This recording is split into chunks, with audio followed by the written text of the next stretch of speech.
Hey guys, welcome back to my channel. Hope you all are good and healthy. इस video में मैं आपके साथ शेयर करने वाली हूँ लेसन प्लान साइंस का। मैं आज काफ़ी टाइम के बाद वीडियो बना रही हूँ और मेरी कोशिश रहेगी कि मैं आपको इसके बाद से लेसन प्लान के वीडियोस प्रोवाइड कराती रहूँ और आपको बीएड से रिलेटेड भी जो इम्पोर्टेंट टॉपिक्स हैं, जो आपके पेपर आ चुके हैं, रिपीटेड क्वेश्चंस हैं, वो सभी मैं आपको प्रोवाइड कराऊँ। पिछले कुछ टाइम से मैं वीडियोस नहीं डाल पा रही थी क्योंकि मेरे खुद के भी पेपर चल रहे थे, बट अब मैं फ्री भी हूँ और मेरी तरफ से पूरी कोशिश रहेगी कि मैं आपको वीडियोस प्रोवाइड करा सकूँ। तो आप प्लीज़ मेरे चैनल को सब्सक्राइब कर लीजिएगा अगर आपको लेसन प्लान की ज़रूरत है, या फिर अगर आप बीएड कर रहे हो अवध यूनिवर्सिटी से तो मेरे वीडियोस आपके लिए काफ़ी ज़्यादा हेल्पफुल होने वाले हैं। So without wasting time let's start the video guys. आज का जो लेसन प्लान का वीडियो है उसका टॉपिक है ध्वनि साउंड, और ये मैंने क्लास 7th का के अकॉर्डिंग बनाया है एक्चुअली। तो ये बनता कैसे है, सबसे पहले विद्यालय का नाम पड़ेगा आपका, जिस भी कॉलेज में आपकी टीचिंग लगी होगी स्कूल में वहाँ का नाम डालना है, छात्र अध्यापिका का नाम या फिर छात्र अध्यापक का नाम, जो भी आपका नाम होगा वो पड़ जाएगा। उसके बाद आप उसे मेंशन कर दीजिएगा। देन डेट पड़ेगी, कक्षा, क्योंकि मैंने ये 7th का टॉपिक लिया है तो 7th लिखा है, आप इसको चेंज भी कर सकते हो 8th 9th। विषय विज्ञान है ये। अवधि आपकी वही 40 मिनट होगी और चक्र आपका प्रथम होगा। और इसके बाद अगर आपको माइक्रो टीचिंग के लिए भी कुछ वीडियोस किसी पर्टिकुलर टॉपिक पर चाहिए होंगे तो प्लीज़ आप मुझे कमेंट सेक्शन में बता दीजिएगा, मैं उन वीडियोस पर पर्टिकुलर वीडियो बनाने का पूरा ट्राई करूँगी। उस इतना करने के बाद फिर आपको प्रकरण लिखना होगा, जो भी आपका प्रकरण है, मैंने यहाँ पे ध्वनि लिया हुआ है। देन उसके बाद आप सामान्य उद्देश्य लिखेंगे। पहला उद्देश्य क्या है कि छात्रों में विज्ञान विषय के प्रति रुचि उत्पन्न करना, छात्रों में वैज्ञानिक दृष्टिकोण का विकास करना, छात्रों में चिंतन शक्ति का विकास करना, छात्रों में तर्क शक्ति का विकास करना, छात्रों में वैज्ञानिक दृष्टिकोण का विकास करना। तो आई थिंक ये एक रिपीट हो गया है, नहीं, वैज्ञानिक दृष्टिकोण प्रदान करना है एक्चुअली। तो ये आप यहाँ पे चेंज भी कर सकते हो लास्ट वाला मेरे प्रीवियस वीडियोस देखकर, अदरवाइज़ आप ये भी लिख दोगे तो ठीक है। देन उसके बाद आपका विशिष्ट उद्देश्य होगा। सबसे पहले ज्ञानात्मक उद्देश्य लिखोगे। सबसे पहला ज्ञानात्मक उद्देश्य होगा कि बच्चे ध्वनि के बारे में जान सकेंगे। सीधा सीधा ज्ञानात्मक में होता है कि आपको बच्चों को सिर्फ बताना होता है कि हाँ ये चीज़ है। बच्चे ध्वनि की उत्पत्ति के बारे में जान सकेंगे।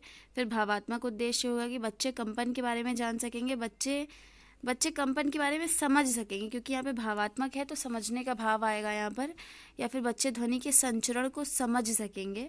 देन क्रियात्मक उद्देश्य होगा, उसमें क्या होगा कि बच्चे ध्वनि से संबंधित जानकारी का जीवन में अपने उपयोग कर सकेंगे।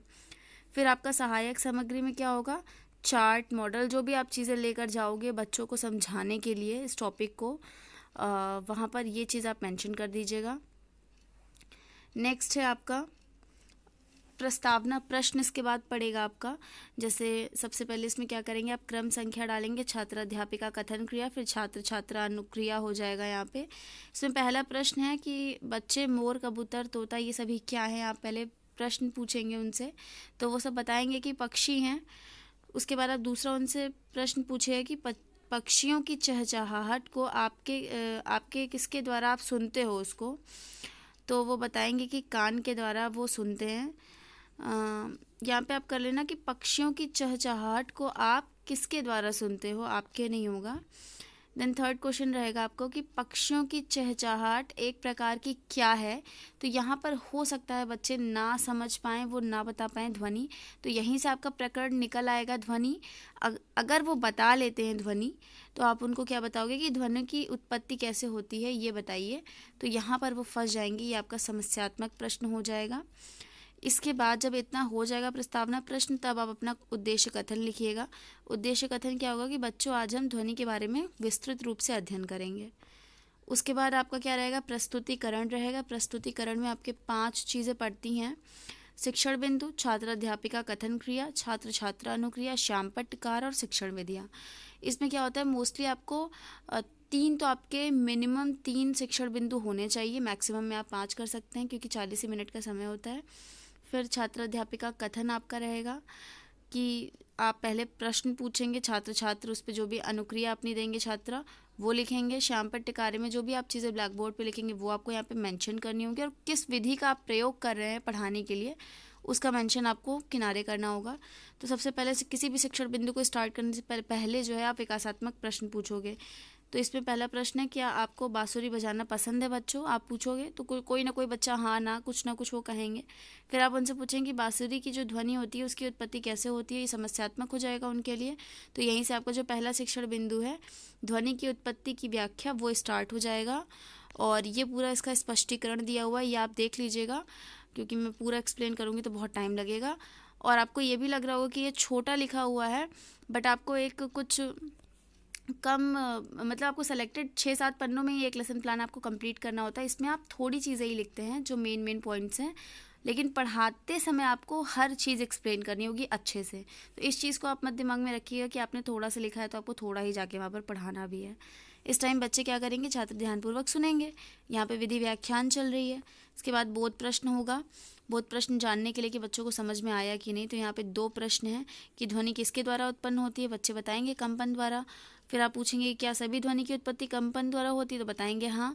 यहाँ विधि आपके प्रश्न उत्तर है। यहाँ पर आपका एक शिक्षण बिंदु खत्म हो जाएगा।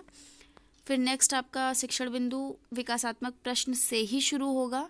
तो ये 2 प्रश्न दिए हुए हैं, ये दोनों आप पूछेंगे, बच्चे इसका आंसर करेंगे। अगर वो आंसर नहीं कर पाते तो वहीं से आपका समस्यात्मक स्टार्ट हो जाएगा और आपका स्पष्टीकरण वहीं से शुरू होगा और दूसरा शिक्षण बिंदु स्टार्ट हो जाएगा। मानव में ध्वनि की उत्पत्ति की व्याख्या, ये पूरा व्याख्या दिया हुआ है। इस टाइम बच्चे क्या करेंगे, बच्चे ध्यानपूर्वक सुनेंगे और अपनी कॉपी में नोट करेंगे।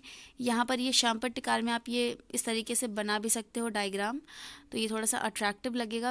आपकी विधि व्याख्यान विधि है, प्रदर्शन विधि भी कह सकते हैं। अगर आप मॉडल बनाकर लेकर जा रहे हैं तो प्रदर्शन विधि लिख सकते हैं।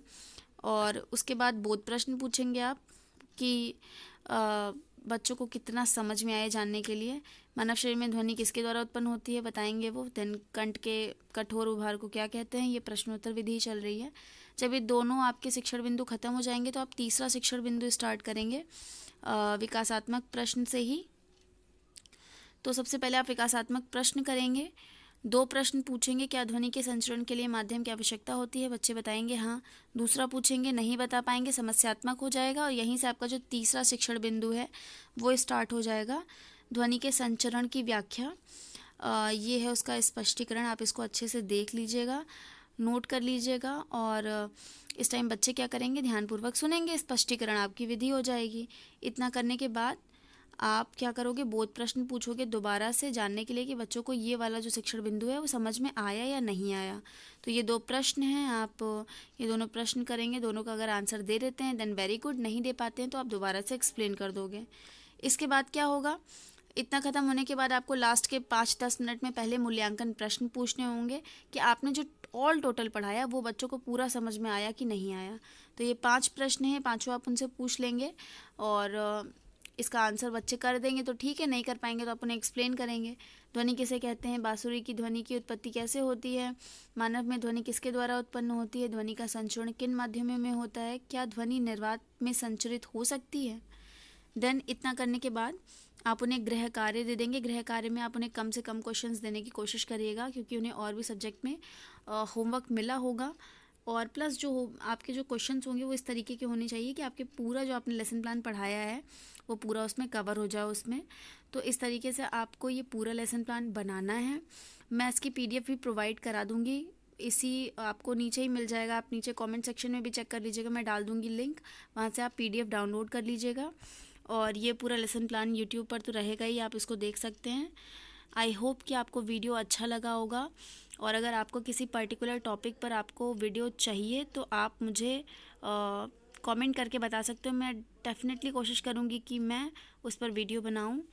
So this is it guys, thank you for watching. Don't forget to subscribe my channel and like the video because your subscription means a lot to me guys. Thank you so much.